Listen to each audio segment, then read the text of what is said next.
আসসালামু আলাইকুম রহমতুল্লাহি ওবরকাতুহু।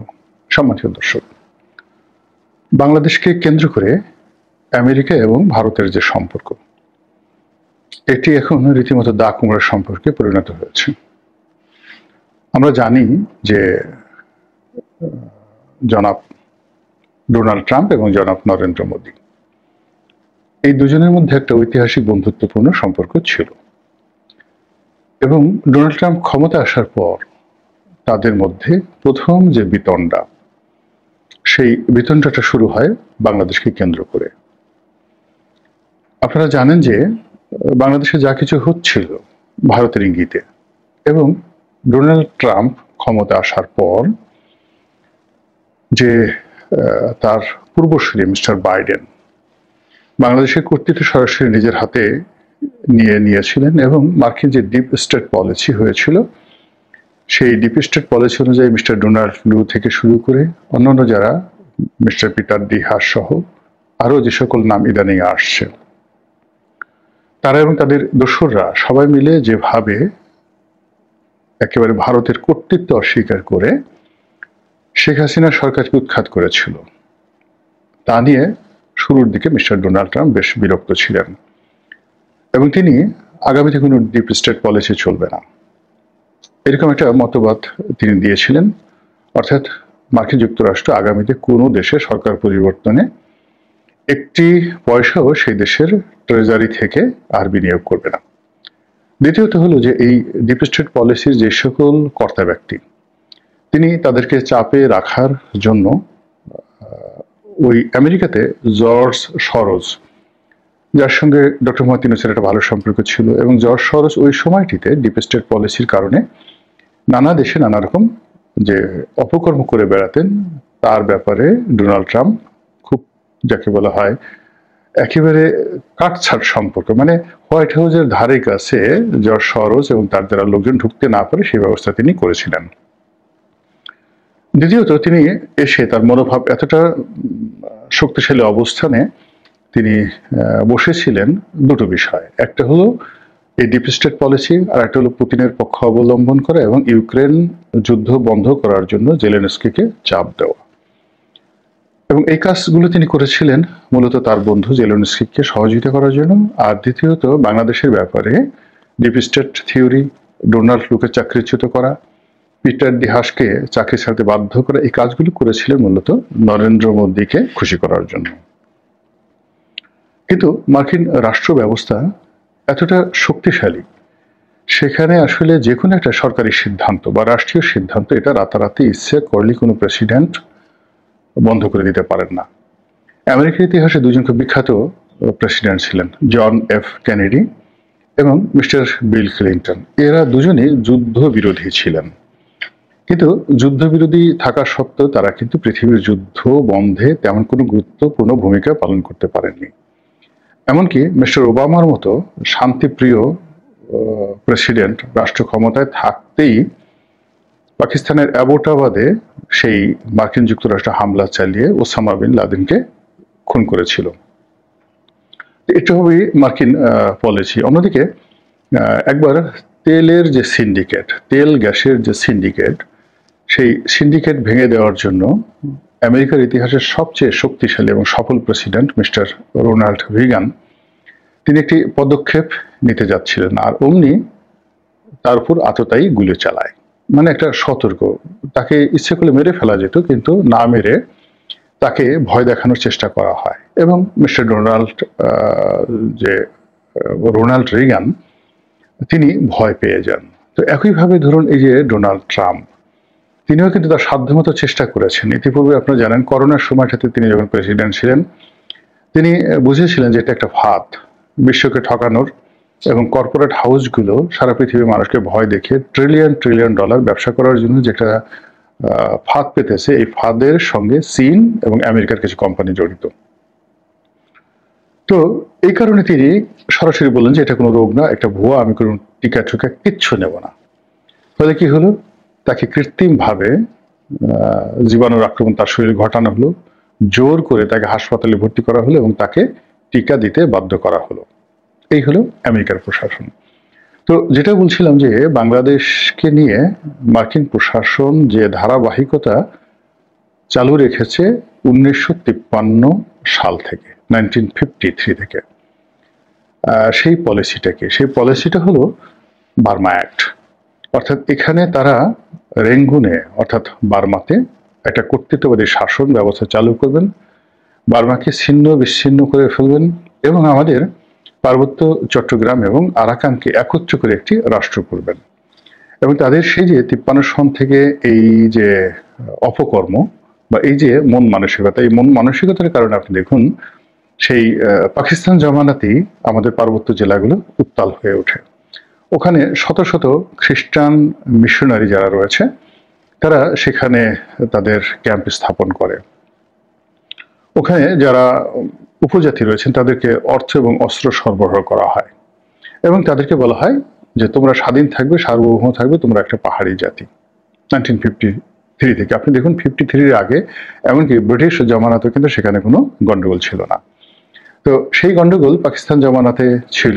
স্বাধীন বাংলাদেশে বঙ্গবন্ধু চেষ্টা করলেন, কিন্তু এই যে সন্তু লারমার বাবা মানবেন্দ্র লারমা, তিনি সেই বঙ্গবন্ধুর সেই কর্তৃত্ব অস্বীকার করে তিনি সেই প্রথম যে গন্ডগোল শুরু করলেন, পাহাড়ি বাঙালি সমস্যা, এটা জিয়াউর রহমানের কাঁধে এসে পড়ল। জিয়াউর রহমান এটা শক্তি প্রয়োগ করলেন, শান্তি বাহিনীকে দমন করার জন্য সেখানে ক্যান্টনমেন্ট স্থাপন করলেন, একটার পর একটা বাঙালি কমিউনিকেট তিনি সেখানে এস্টাবলিশ করলেন, কিন্তু ওই যে বার্মা অ্যাক্ট সেই সমস্যা সমাধান হলো না। পরবর্তীতে যখন আমেরিকার সঙ্গে ভারতের খুব ভালো সম্পর্ক হলো, সেই সম্পর্কের কারণে দেখা গেল যে 1991 সনের দিকে সেখানে একেবারে সশস্ত্র যুদ্ধ শুরু করলো শান্তি বাহিনী এবং ভারত তাদেরকে আশ্রয় দিল, প্রশ্রয় দিল আমেরিকার নির্দেশে। এরপর যখন শেখ হাসিনা সরকার এলো 96-তে, তখন ভারতের সাথে শেখ হাসিনার ভালো সম্পর্কের কারণে সেই যুদ্ধ আপাতত বন্ধ হলো, অর্থাৎ শান্তি বাহিনী আত্মসমর্পণ করলো এবং পার্বত্য শান্তি চুক্তি হলো, কিন্তু সমস্যার কিন্তু সমাধান হয়নি। তো এই যে আমেরিকার যে ধারাবাহিকতা, সেই ধারাবাহিকতা 96 থেকে 2001 সন পর্যন্ত রোহিঙ্গা সমস্যা এবং শান্তি বাহিনীর সমস্যা আপাতত চুপচাপ ছিল, কিন্তু এটি আবার 2001 সনে যখন বিএনপি ক্ষমতা আসলো, এটি আবার বাড়তে থাকলো, বাড়তে বাড়তে বাড়তে বাড়তে এসে 2010 সনে একবার, আবার 2016 সনে আরেকবার। এই রোহিঙ্গা ক্রাইসিস তৈরি করে আমেরিকা আজকের এই অবস্থানে তারা তাদের যে ডিপ স্টেট পলিসি, সেই পলিসিতে তাদের সকল কাজের সামনে সারির যে বাধা, সেই বাধাটা হলো শেখ হাসিনা। তো সেই শেখ হাসিনাকে সরিয়ে এখানে ডিপ স্টেট পলিসি বাস্তবায়ন করার জন্য, বার্মা অ্যাক্ট বাস্তবায়ন করার জন্য তারা যখন একেবারে চূড়ান্ত প্রস্তুতি নিয়ে ফেলেছে, তখন তাদের সামনে দুটো সমস্যা দেখা দিয়েছে। প্রথমত, তারা ভারতের কাছ থেকে কোনো সাহায্য এবং সহযোগিতা তারা পাচ্ছে না। এর কারণ হলো যে রাষ্ট্রটি তারা করতে চাচ্ছে বাংলাদেশের পার্বত্য অঞ্চল নিয়ে এবং মায়ানমার নিয়ে, বা তারা সেখানে আরাকান আর্মি এবং মানে কোচিন বিদ্রোহীদেরকে দিয়ে, মানে চীন বিদ্রোহীদেরকে দিয়ে, তো সেখানে ভারতের একটা বিরাট সীমান্ত রয়েছে, চীনের একটা সীমান্ত রয়েছে। কাজেই চীনের সঙ্গে আমেরিকার এমনি একটা দাকুমের সম্পর্ক, চীনকে শিক্ষা দেওয়ার জন্য মূলত তারা এই কাজ করছে, কিন্তু তারা যে কাজটি করতে যাচ্ছে তাতে দুটো করে রাজ্য বা তিনটি রাষ্ট্র তারা সেখানে তৈরি করতে হবে, তাদেরকে একত্র তারা করতে পারবে না। এবং সেই কাজ করতে গিয়ে তারা সরাসরি ভারতের সাথে কনফ্লিক্টে জড়িয়ে পড়েছে। ফলে তাদের এই যে বার্মা অ্যাক্ট, এই মুহূর্তে তাদের জন্য বার্মা অ্যাক্ট একদিকে মায়ানমার, আর একদিকে চীন, আর একদিকে ভারত, সব দিকে বসেছে। এখন এই মুহূর্তে তাদের প্রধানতম অস্ত্র হলো বাংলাদেশ। ফলে বাংলাদেশে মার্কিন তাবেদার হওয়ার জন্য, মার্কিন তাবেদার সৃষ্টি করার জন্য, সিআইএর এজেন্ট বানানোর জন্য এখানে তারা যে কাজগুলো করছে এটি বলার মতো না। যারা এই নিরাপত্তা বিষয়ে গবেষণা করেন জানেন, তাদের রীতিমতো বিনিদ্র রজনী কাটছে, তারা ঘুমাতে পারছেন না। তো এই যে বিষয়াদি, সেই বিষয়াদি নিয়ে যখনই তিনি প্রথম ক্ষমতায় আসলেন মিস্টার ডোনাল্ড ট্রাম্প, তিনি মনে করলেন যে এগুলো কোনো সমস্যা না। তিনি এত কিছু তার হয়তো তিনি চিন্তা ভাবনা করেননি, বা তার রাষ্ট্র শক্তি যে এতটা এগিয়ে গেছে সেটা না বুঝেই তিনি এই বাংলাদেশের দায়িত্ব নরেন্দ্র মোদীর উপরে ছেড়ে দিয়ে তিনি চোখ বুঝতে চাইলেন, কিন্তু রাষ্ট্রশক্তি তারাই করতে দিল না। ফলে কি হলো, তিনি যে কাজগুলো বাংলাদেশে করতে চাচ্ছেন সেই ব্যাপারে নরেন্দ্র মোদীর যাকে বলা হয় সমর্থন চেয়ে বসলেন। কিন্তু এটা তো জেলেনস্কি নয়, এটা ভারতবর্ষ। ফলে ভারতবর্ষ কোনো অবস্থাতেই তার কথা মতো সায় দিল না। আর সায় না দেওয়ার কারণে প্রথমে সম্পর্ক খারাপ হলো, এরপর হুমকি ধামকি, তারপরে বাণিজ্য বিরোধ, তারপরে শুল্ক আরোপ, তারপরে তুমি কেন রাশিয়ার কাছে তেল কেনো, ইত্যাদি ইত্যাদি নানা রকম অজুহাত দিয়ে ভারতকে স্কুইজ করার চেষ্টা করলো। আর ভারতকে যত স্কুইজ করার চেষ্টা করছে, ভারত তত আমেরিকার বিরুদ্ধে বিষোদ্গার করার চেষ্টা করছে। এবং এইগুলো নিয়ে আমেরিকা মাঝে মধ্যে নরম হয়, ভারত আরো গরম হয়, আমেরিকা মাঝে মধ্যে গরম হয়, ভারত আরো গরম হয়। এর কারণটা হলো ভৌগোলিক অবস্থায়, অর্থনৈতিক অবস্থায়, সামরিক দিক থেকে ভারত এখন এমন একটা পর্যায়ে পৌঁছে গেছে যে কোনো অবস্থাতেই তার আর আমেরিকাকে বা ইউরোপকে পাত্তা দেওয়ার এই মুহূর্তে দরকার নেই। তার ইকোনমিটা অনেকটা সেই চন্দ্রগুপ্ত মৌর্যের মতো পর্যায়ে পৌঁছে গেছে, তার ইকোনমিটা এখন অনেকটা মুঘল আমলের মতো হয়ে গেছে। ফলে আমেরিকাকে ভারত আসতে হবে। এমনকি আমেরিকা থেকে ভারত যদি তার এক্সপার্টদেরকে নিয়ে আসে এবং আমেরিকাতে ভারতের যে বিনিয়োগ রয়েছে সেই বিনিয়োগ যদি ভারত প্রত্যাহার করে নেয়, বিশ্বাস করেন দেশটি উইদিন 1 সপ্তাহের মধ্যে দেউলিয়া হয়ে যাবে।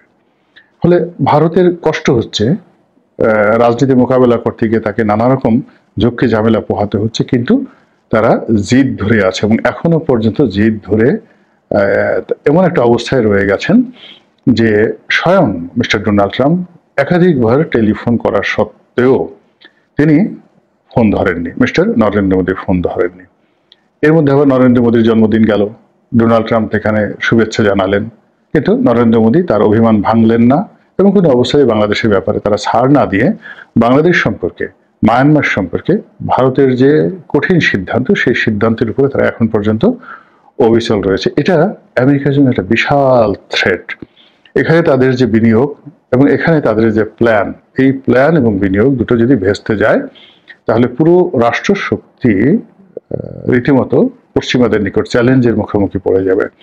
এবং সেই রাষ্ট্র শক্তি চ্যালেঞ্জের মধ্যে পড়লে ল্যাটিন আমেরিকাতে তাদের সমস্যা হবে, আফ্রিকাতে তাদের সমস্যা হবে, এবং এখন উত্তাল যে মধ্যপ্রাচ্য, তারা মধ্যপ্রাচ্য কোনো অবস্থাতেই ঠিক রাখতে পারছে না, আমেরিকার উপর নির্ভর করতে পারছে না, কাতার নির্ভর করতে পারছে না। কাতার প্রতি বছর $10 বিলিয়ন আমেরিকাকে দেয় কাতারে তাদের যে ঘাঁটি রয়েছে সেই ঘাঁটি রক্ষণাবেক্ষণের জন্য।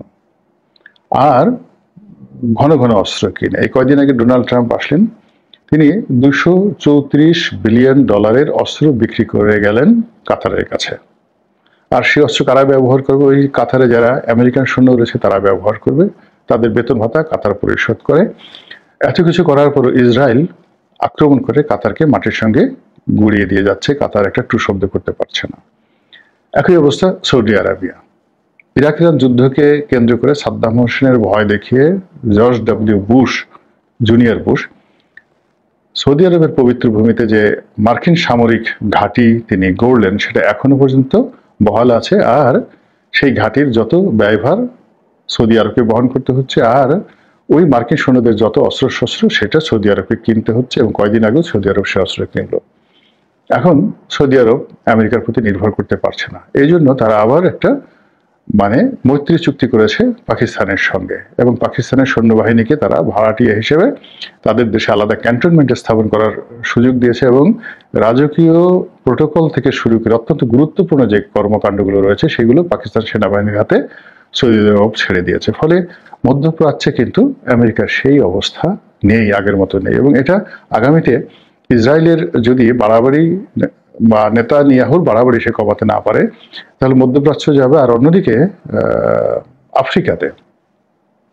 আফ্রিকার যে দেশগুলোতে মালি, নাইজার, এই সমস্ত দেশে যে প্রবলেমগুলো রয়েছে সেই প্রবলেমগুলো ধীরে ধীরে সেখানে মার্কিন যুক্তরাষ্ট্রের যে অংশগ্রহণ তাদের হাতের বাইরে চলে যাচ্ছে।